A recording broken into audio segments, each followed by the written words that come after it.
Hi, everybody. Thanks for joining us for Cybersecurity 2020. This is the kickoff session.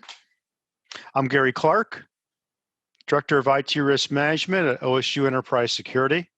The title of my talk is Security 2.0.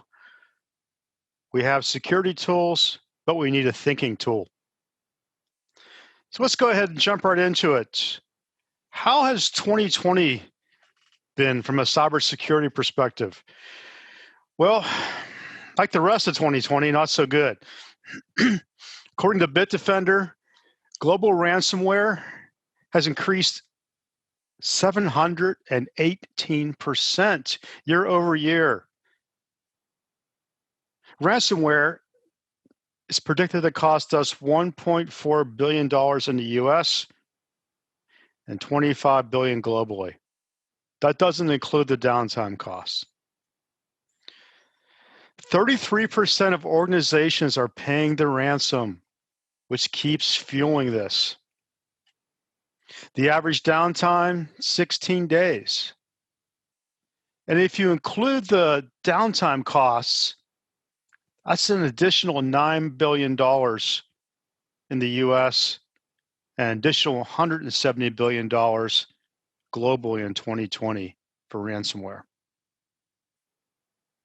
It's almost unbelievable. Closer to home, ransomware is responsible for 80% of significant malware incidents in education. But it's not just ransomware. We've had a 150% increase in denial of service attacks. Verizon indicated that they had 3,950 significant data breaches reporting to them. That's up from 2013 from last year, almost double. A 50% increase in mobile banking malware, a whopping 858 new Microsoft vulnerabilities discovered, and a 46% increase in Internet of Things device incidents. So what's going on? What about all of our security controls? I think we need to pause and ask ourselves these three questions. Question one is, are the security controls at Ohio State working to protect critical assets? Are we holistically addressing our most critical threats? And are we continually updating our defenses against our adversaries' changing tactics? At the top of the slide here, I have a quote from CrowdStrike in their latest threat report. They indicate that time and again, they've observed intrusions in environments where the security controls were in place that could have blocked the attacks, but they weren't configured by the organization to do so, or they weren't fully deployed across the environment. Well, I kind of hit you with doom and gloom on the first two slides, but it's not all doom and gloom. There are some bright spots, one of which is breakout time. Now, breakout time is a metric that's relatively new in the industry. It's been out for a few years. And breakout time is the speed from an adversary's initial intrusion into your environment to when they actually achieve lateral movement across the network and move to the goal. Average breakout time in 2020, 9 hours. So you might be thinking, well, 9 hours, how's that? Good news. Well, it's good news because last year, the breakout time average was 4 hours and 37 minutes. So we're doing better here. And I'm sure there's a lot of factors that contribute to that.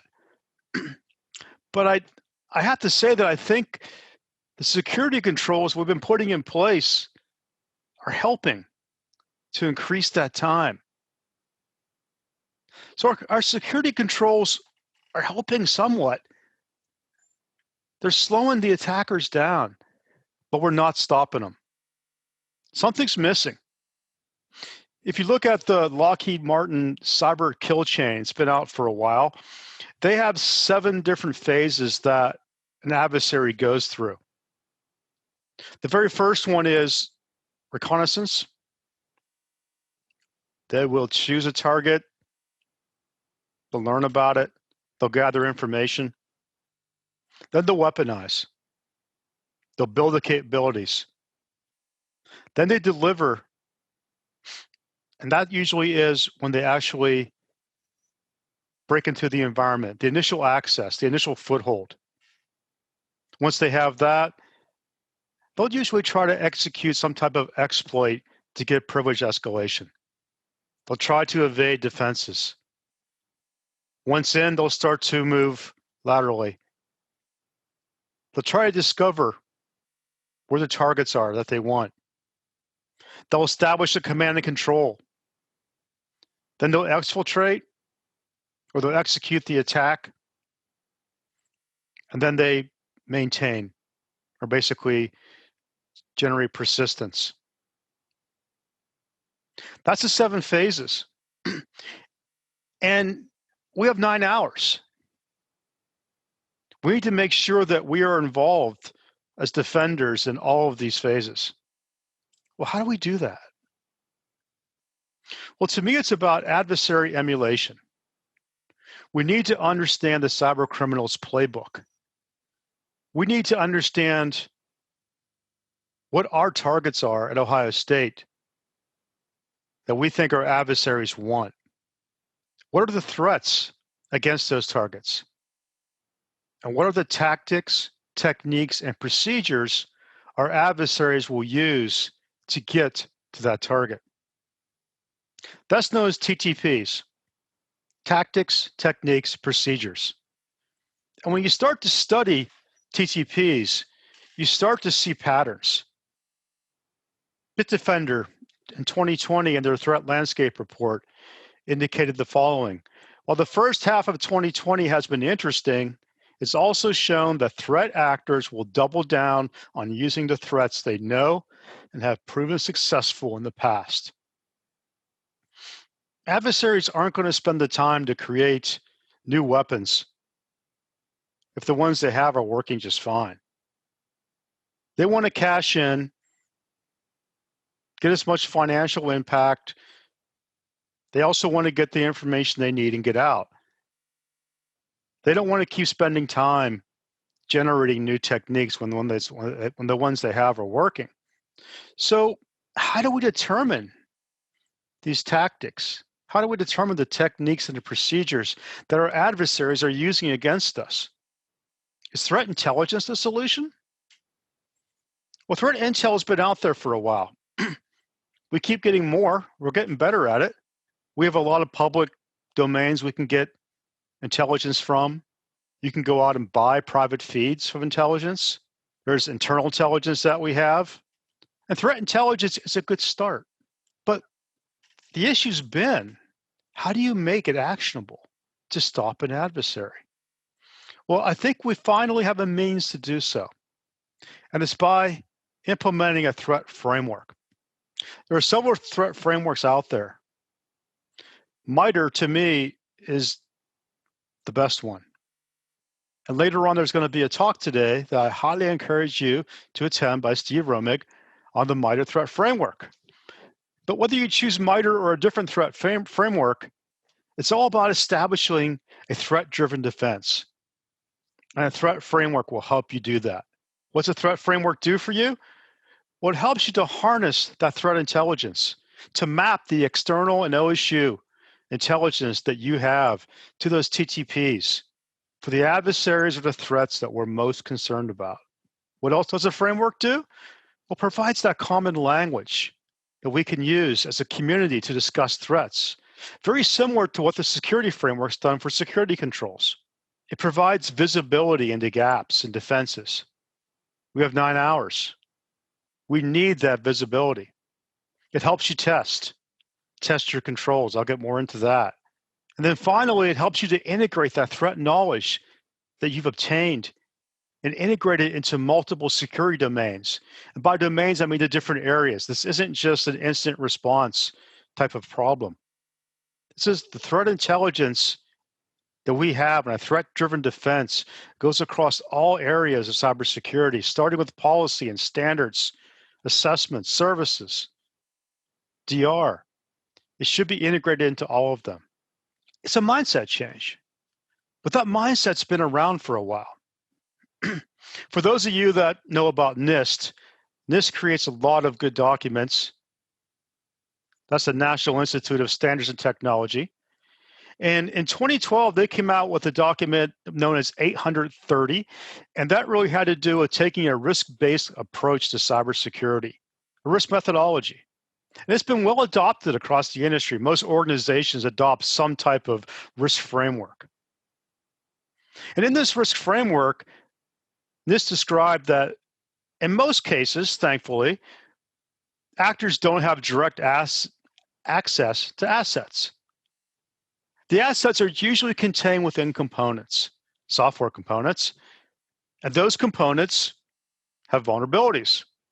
And then we implement controls to help counter the vulnerabilities or mitigate. But the piece that's been, in my opinion, somewhat ignored has been the threat piece of that methodology. Looking at the actors, the threat actors, their skill sets, the context, their motivation, and looking at threats was a very big part of 830 and the methodology. But we as an industry focused on the vulnerabilities and controls, and we've done a pretty good job there in general. And I think that's why we're seeing that breakout time increase. But what I think we've ignored, and I think that we've ignored it industry-wise because we really haven't had a good means to really harness that threat information and really be able to model threats effectively, is the whole threat component of 830. And that, to me, is the missing piece. We need to have a threat-driven defense. Now, I want to be clear, that doesn't mean that we don't have a foundational security program. You definitely still need that. You still need to be looking at your vulnerabilities and applying your controls. But a threat-driven defense needs to supplement that. And with the threat-driven defense, you can start to prioritize. You can start to see the visibility that you're missing. And then you can start to make decisions based on real-world data and attacks to what additional security controls you need or what you need to purchase. So I talked earlier about looking at it holistically. On the right-hand side is the cyber kill chain again from Lockheed Martin. And next to that are campaigns, and you can kind of look at those as being threat campaigns, right? Threats against us. And as an adversary steps through your environment and they're walking through that cyber kill chain, there's controls in place. And if you start to look at testing those controls or seeing what you have for that particular threat, you start to see where you should have blocked things, or you could have blocked it, or maybe you did block it. The important thing here is that now you're prioritizing your testing based on the actual threats. So let's put this all together.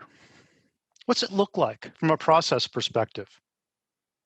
Well, first, you have to model. How do you model?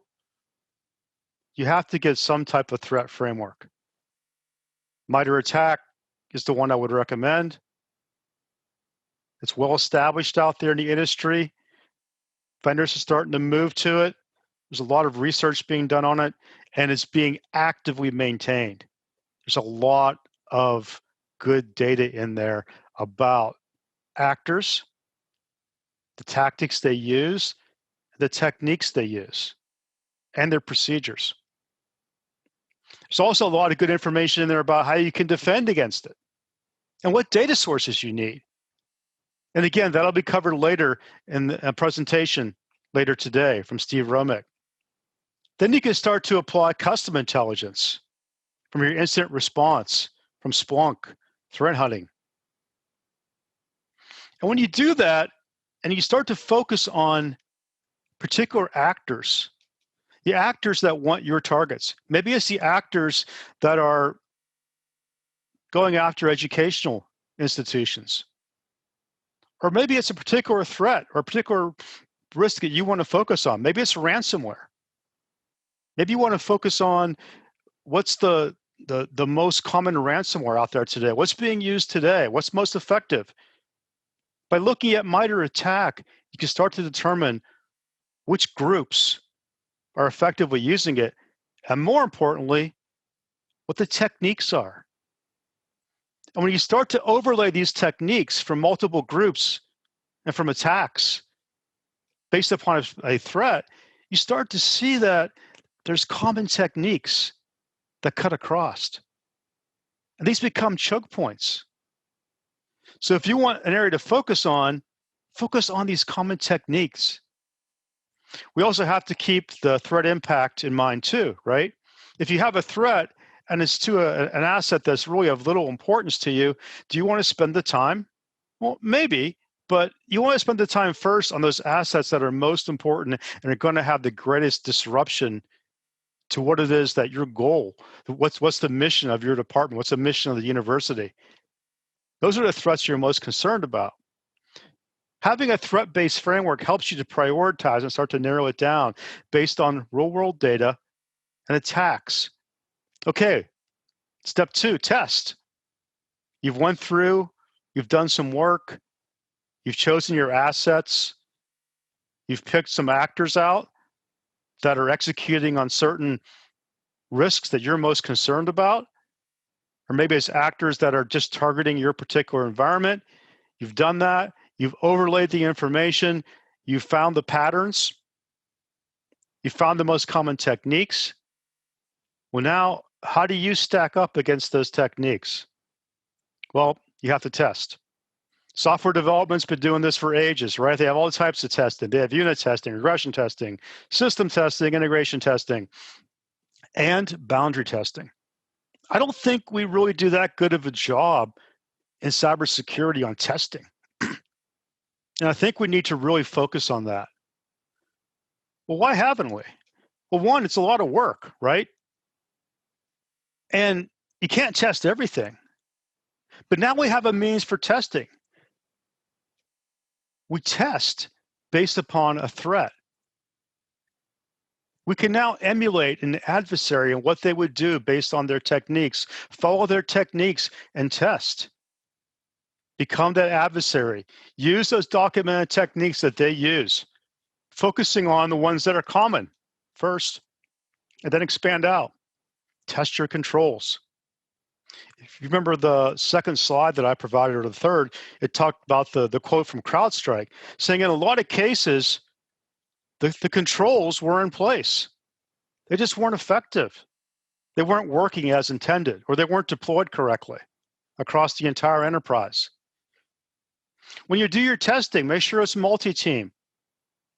We have a demonstration later today that looks at a blue team or a defending team, and then a red team, or basically someone emulating an attacker, and how they're helping each other out. You need to test as an adversary and need to then see what they're doing and defend.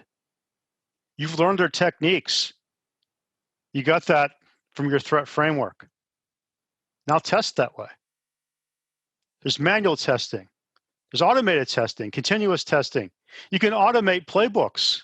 You can take these adversary techniques, put them into a playbook using different automated tools, and keep playing them against your environment or different parts of your environment and see how you do. It's all about identifying gaps, but you're identifying gaps, again, based on threats. When you see those gaps, you're looking for them across the entire cyber kill chain. You're looking for them across identification, prevention, detection, response, recovery. And then you have to measure. Where are we at? How are we doing? What coverage do we have? If you have a certain threat that you're looking at and you have no coverage, there's no controls in place to give you any visibility or any type of way to defend it, that 9 hours doesn't even matter. They've gone right through you.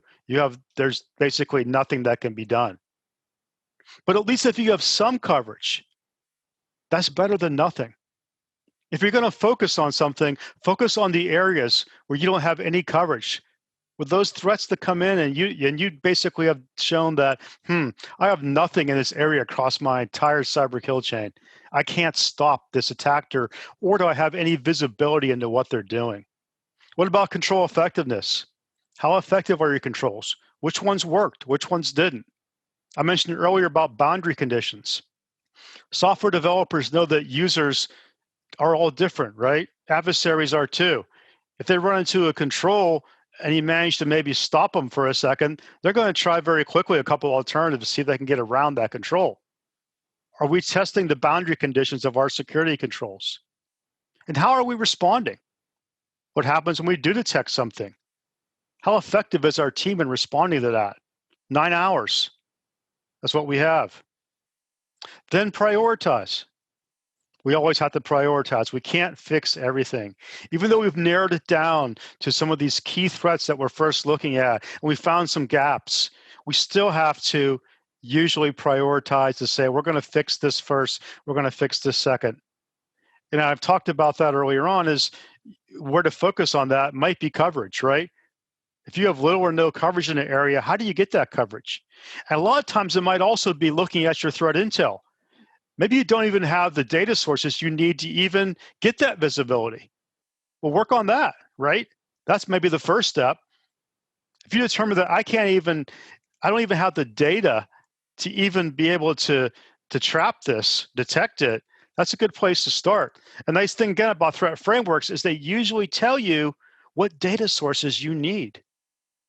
Do you have them? Are they working? That's the type of stuff that we have to look at in this model. Okay, step 4, we fix.